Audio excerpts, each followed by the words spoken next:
Hey guys, Ashlane here, coming at you today talking about the big Clan War matchmaking revamp in Clash of Clans that was announced on the forums by the dev team. Here is the structure of today's episode. In part 1, we'll overview the actual changes and what they are. Part 2, we'll discuss the possible impact on the individual concerning optimal upgrade strategy, namely, is 0.5 still a viable upgrade strategy? Part 3, the impact on Town Hall composition for the whole entire clan. What changes? And an important note throughout this episode is there is an update coming soon, and the changes won't all take place right away. So let's hop right into these changes. The war sizes 35 versus 35 and 45 versus 45 are being removed from the game. This is obviously to increase the pool of matches now that matchmaking looks to be much more refined. Clan War matchmaking will place a much greater emphasis on defensive progress, less emphasis on offense. More to come on that in just a minute. Powerful late game defenses and troops like Inferno Towers, Eagle Artillery, and Grand Warden will have a greater matchmaking weight. And if we continue on, Clan War matchmaking will favor matches between clans with similar recent win-loss records in their recent wars. Team versus team compositional checks have been added to help weed out imbalanced war matchups. And lastly, matching routines will place a greater emphasis on matching the top of the war map and less emphasis on matching the bottom. So what does this mean? Well, I'm going to go ahead and put on some replays and do what I do best and ramble a little bit on what I think the implications of this big announcement will be. But before I get into that, let me just say that I am overall happy with this announcement.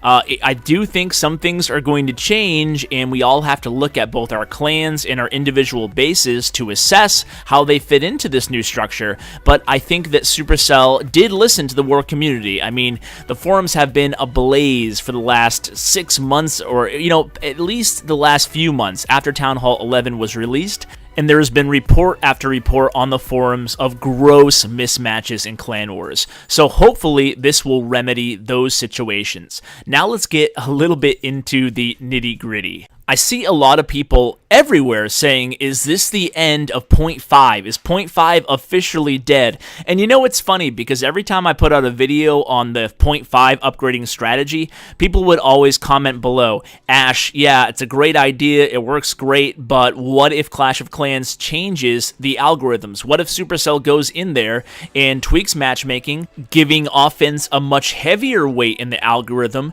Then all the people who upgraded a little bit early to access the level 40 heroes, for example, on 9.5 to get the bigger army camps, to get the extra spell, all that critical stuff that really gives you a big edge as a 9.5 or as a 10.5 with the Grand Warden. What if they go in there and change that, and then you have no defensive units? Well, they didn't do that. Let me stress that. They did not do that. Some people, I don't know how there's a confusion out there, but they actually did the opposite. 9.5 and 10.5, in my opinion, are more viable than ever.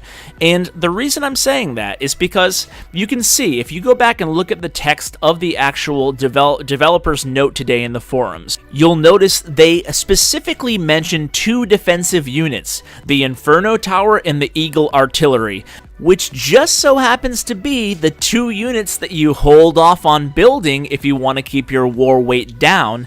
Now that they're making those 2 units even heavier, the incentive is even greater to go 9.5 or 10.5. And by that logic, maybe even 8.5. They said that they added a significant weight increase to defense.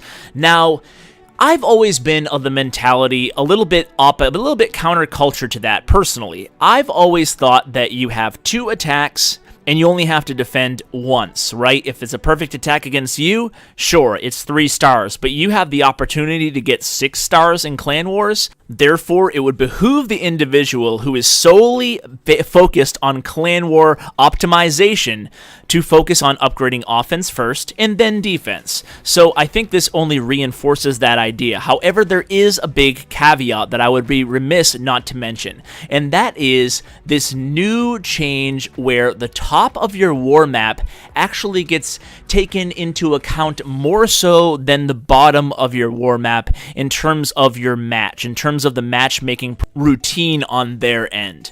So what does that mean? Well, even I was unclear on exactly what that meant, and I actually reached out and got a little bit of clarification from Supercell. And although they don't share, their algorithms or numbers or anything like that, the impression that I got was that your in-lane matching, so essentially your mirror on the other side of the map, becomes a little bit less and less important to get 100% accurate the lower you go down on the map. So it's not that your bottom bases necessarily are not factored into your overall weight, to your overall matching potential. It just seems like the bases at the top, to my understanding, are more apt to be closer to their mirror because there is more gravity put on making sure that those really powerful bases with powerful defensive and offensive units actually get matched accurately on the other side.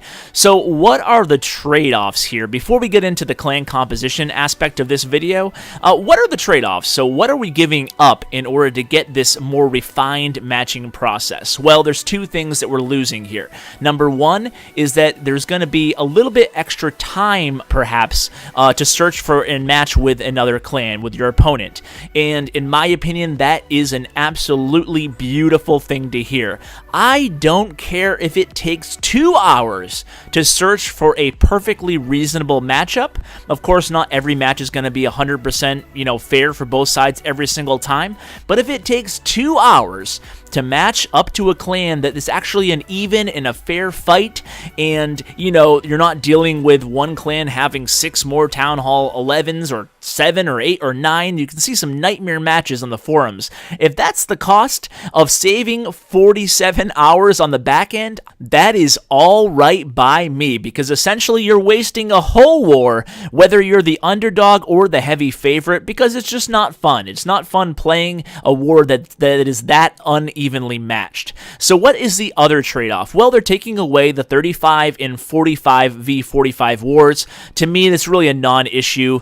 My clan wars with anywhere from 40 to 50 each war, so we're just going to choose 40 or 50. Sure, it might be a little bit more administrative work and opting in and opting out, but at the end of the day, I'd much rather have, and I think most people would agree, I'd much rather have even wars, not playing from huge advantages or disadvantages.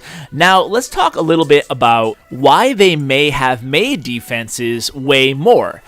Because that probably is a question worth asking, right? So why not make offense way more? Why make defenses way more? Well, the answer to that question, if you read between the lines on the forum post, and this is just my speculation here, but they specifically mention people who would, get an Inferno Tower and not upgrade, say, Archer Towers and Wizard Towers to make up for that weight difference, and essentially you could have a Town Hall 8 or a Town Hall 9 with an Inferno Tower there weighing the same much, aka, when I say weighing, I mean falling in the same area on the war map as a Town Hall 8 or a Town Hall 9, because what they did was they underleveled some defenses to get more powerful defenses in their place, and they still come up around the same spot on the war map. So I think that will be eliminated. That wasn't a huge problem we ran into, but I know in a lot of mixed clan wars on a global scale, that was something people were running into pretty often. So that should hopefully be gone, but like I said, there is an advantage, in my opinion, to still going the 0.5 route. I'd like to hear any feedback and people who disagree with me, because, sure, there is definitely individual disadvantages, meaning after the last big update, it's tougher to hold on to your loot because you can't take the Town Hall snipes. So if you're a 0.5, you don't have the defenses when just in general matchmaking to protect your loot. So you're, of course, incurring a large cost, but the benefit is that you gain a little bit of an advantage in war matchmaking. So if you're a strictly war-minded player, I'm still going to advocate going 0.5. Now, let's talk a little bit about clan composition, because that's something I've been thinking about all day since I've seen this forum post. In Red Elite, my main clan, we have 19 Town Hall 11s and 25 Town Hall 9s or 9.5s, and the rest are a mix of 10.5s and Town Hall 10s. So what are we going to do about matchmaking? What does this mean for us? Does this mean that because our top is so heavy, like I said, 17 or 18 Town Hall 11s, does that mean that because there's so much more gravity placed in their weight, that we're going to be matched up against clans that are just as powerful up top, and then on the bottom they're all Town Hall 10s? Like, theoretically, I'm worried that we might get matched up against a clan that, sure, maybe they have 17 Town Hall 11s just like we do in a typical war, but then they have, 20 Town Hall 10s, and we only have 5, and the rest are all Town Hall 9s or 9.5s.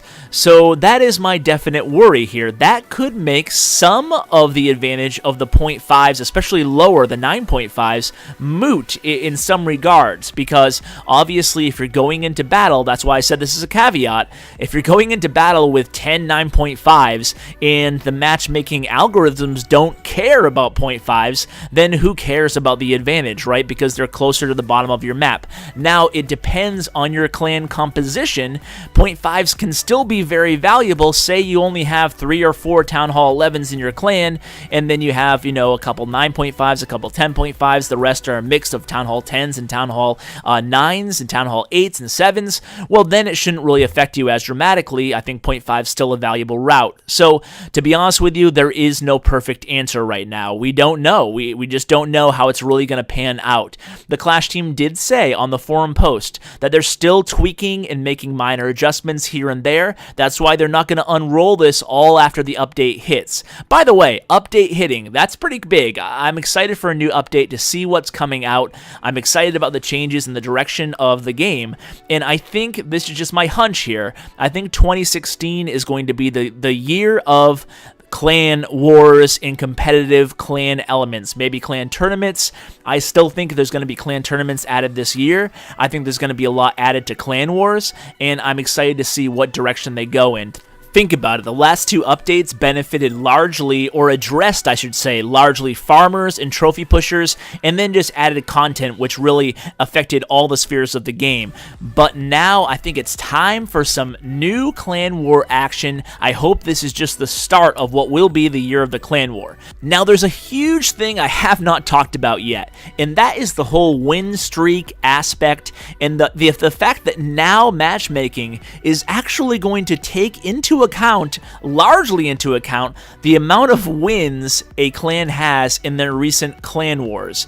So that is big. I really get the impression here that they overhauled the entire matchmaking system, because this seems like a lot of data changes, a lot of data point changes, all along the whole entire spectrum of clan wars that are being addressed in this one forum post. I mean, it's an understatement to say that we've never seen changes this big in the history of clan wars, and nothing even comes close to it. So in my mind, as someone who's more clan war focused, this is the biggest update I've seen in almost 2 years. It's pretty crazy. So I'm really excited to see how this whole win streak thing plays into things.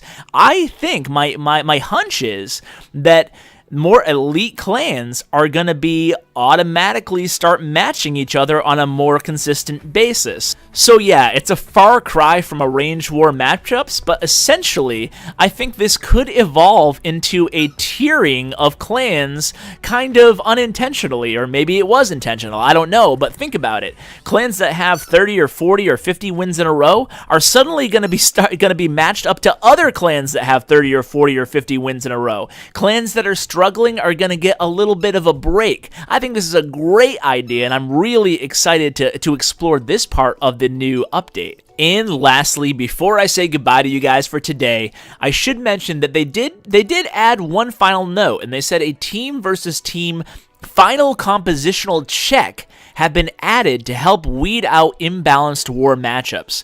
So hopefully that will put a final end to all those really dramatic mismatches. Now, they did obviously mention again in the forums that mismatches will still happen in any system. No system is absolutely perfect, and no clans are absolutely matched 100% unless they're arranged, but that pretty much covers all the information that was shared today regarding the matchmaking. So who knows what is next in the update that looks to be right around the corner, but if you're not not already, go ahead and subscribe to my channel. I will provide content the day of and often the minute of the announcements as they go live. So guys, thanks so much for watching. I want to hear what you think of the changes. Please comment below, and as always, take care, guys. We don't play for fame, we don't play for cash.